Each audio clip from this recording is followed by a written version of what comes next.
Hello, it's Gerald Tuovamas. I can provide you a lot of theory which will not be uh, be make any connection to an experience actually, and so that it will not seep through what it really means. So before I go back to the theory of why every letter has a certain position, how you can understand its position, that it has a meaningfulness, and how we associate these positions automatically. Let's go back to the experience. How do we experience letters? And a good example to start with is the word gain, or to gain. What is one of the experience that you can have? Yeah, well, how do we pronounce letters? And each letter can be derived to a certain position where you pronounce these letters. And as you can see, you can really find them at a certain spot where they originate, where you can produce the sound. The way how we produce the sound gives us also already clues how we associate these letters automatically by the way of these positions and how they are. Gain actually is a lot more than just 4 letters, because the pronouncing of the letters is different than the way how we write them down. If we what we write down is G, A, I, and N. Basically is R or G, A, I, and N. But how do we pronounce them? The first R is pronounced as G. So like a little bit stronger than K. You can see it already, the scheme, it is very close to K. The A is also pronounced instead of A and I. A and I. I will not only have the physical letters explained, because mostly the physical letters have also mostly the physical references where you produce them with a physical reference. So I usually have if we compare them to the positions where they originate, how they break actually the letter open, this is a very good way to use it as a starting point to associate them, how we sense them. The more you sense them, the more you will also comprehend the meaningfulness of these letters. And in between A and I, actually we do not pronounce A, we do not pronounce I. The I is then more or less pronounced as Y. Y also has this position in the middle of that scheme, as you can see, and we also have the letter N, which is more before, just before you. But I mostly will have more attention to the G and the G, I mean, and the Y sound. So the experience is important. It's one of the clues, one of the keys to understand actually the meaningfulness of letters. How do we associate them from that position onwards? I have a lot of explanation that in my book, but I will explain it again differently as I usually do in my videos.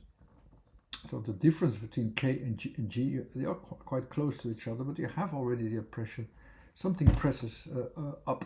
So it's going to be towards something that is not physically down, but is more up. So there is an idea behind it. Something is going away from the physical thing. There's something bigger behind it, behind that concept.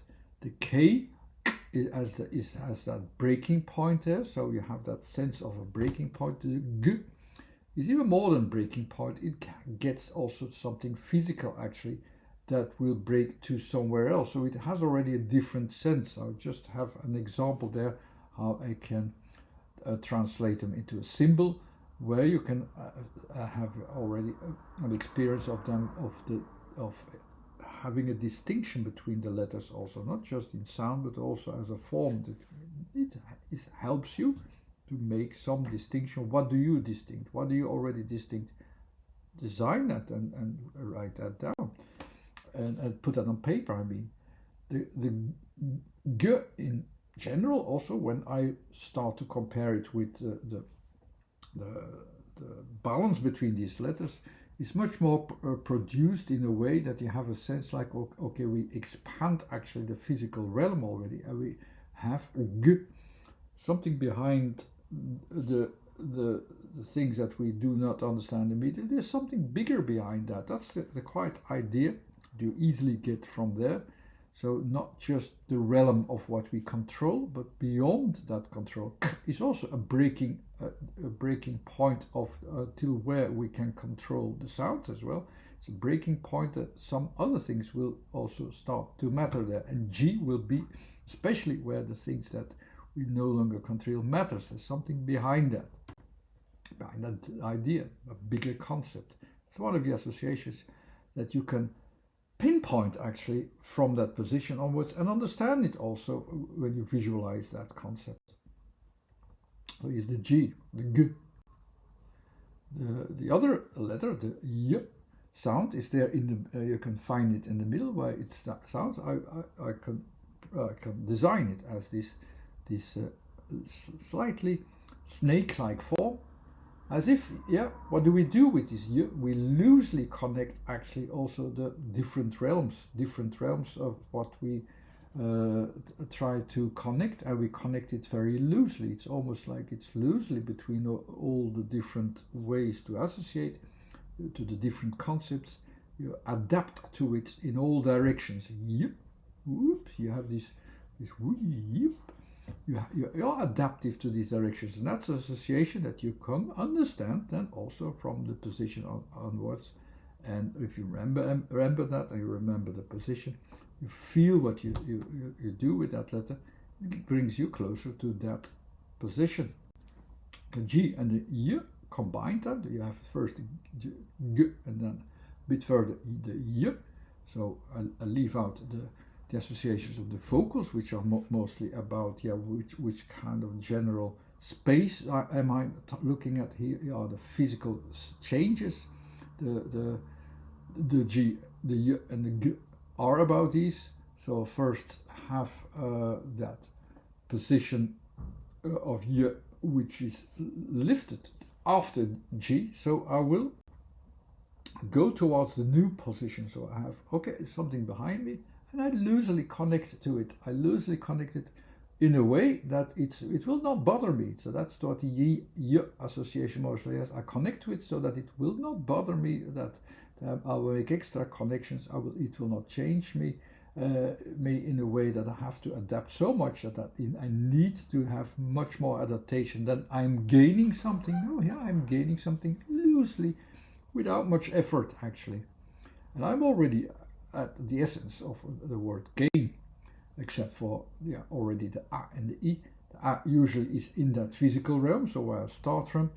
The E is then what comes to it. What is that additional thing? So I go from one region indeed, and with the G I uplift myself to what do I have extra.